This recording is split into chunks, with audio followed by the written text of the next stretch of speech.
Imagine walking past a factory that's producing cheap goods for us to buy. The prices are low, but the shelves are full. But the air around the factory is filled with smoke, and the river nearby is also polluted. Who really pays the cost for that production? hello everyone, my name is Karen and I'm here today with my partner. My name is Eagan. And together we'll be talking about negative production externalities. So let's jump into it. So, what is negative production externalities? Well, negative production externalities refers to the external costs created by producers. A negative externality happens when producing or consuming something that causes a side cost to others which are not involved. In production, it means a company's operations may harm people or nature without paying for the damages themselves. So, the firm may gain profits, but then the community and the society around it may pay for their health, their air, and everything else involved. The problem of environmental pollution created as side effect of production activities and is very commonly analyzed as a negative production externality. So what is a real-world example of negative production externalities? Well, in 2024, the European Environment Agency studied more than 10,000 large industrial plants across Europe between 2012 and 2021.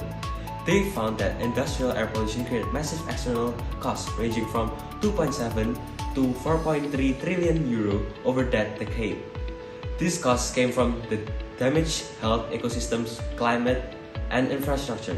To address this, the EU introduced policies like the carbon tax, making companies pay from each ton of CO2. By making pollution more costly, the carbon tax shifts firms towards cleaner technologies and renewable energy. Now, based on the real-world example that was just given before, we can take a look at two graphs for the negative production externality, the before graph and the after graph. First, let's take a look at the before graph. So, the before graph shows a negative production externality where the free market equilibrium occurs at QM and PM with output greater than the socially optimal level QOPT and POPT. The demand curve, in which is called D equals to MPB and equaling to MSB as shown on the graph, reflects the benefits, while the supply curve, S equals to MPC, reflects at only the private costs, ignoring the higher MSC that includes the external costs, such as pollution.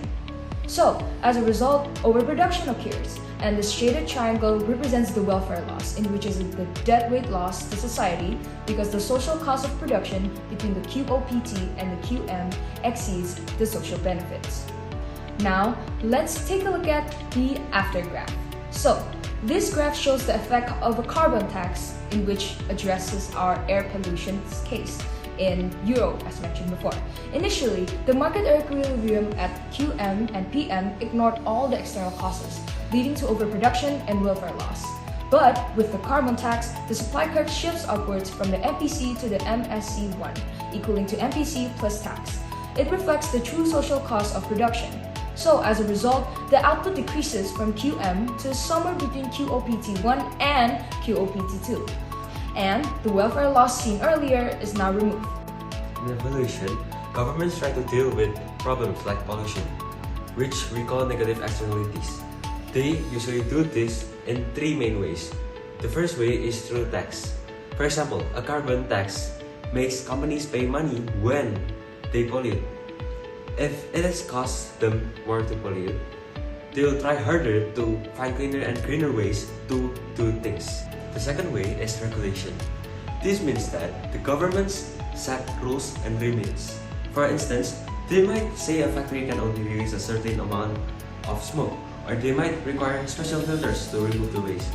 These rules make sure companies stay within the safe boundaries. The third way is tradable permits. So, here, the government decides the maximum amount of pollution that a company is allowed and gives off permits. Companies are able to exchange these permits with each other, but the total pollution overall can't go over the limit. It's like setting a strict ceiling, but also giving businesses some flexibility all at the same time. But even though this method helps, they also face challenges. So one big issue is that it's really hard to know the exact cause of pollution. I mean, how do you exactly put a price on people's health or clean air?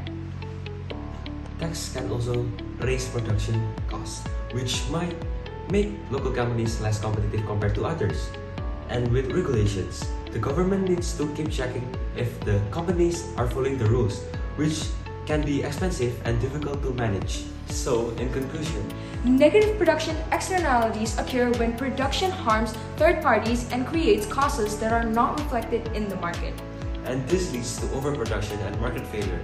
So, this shows how government intervention is essential to reduce these externalities and bring production closer to the socially optimal level. Understanding this concept helps us see the importance of balancing economic growth with social well-being as well as the environmental well-being. Thank you so much for watching our video. Hope you guys learned something new today. God bless you guys, and we'll see you guys next time. Bye-bye!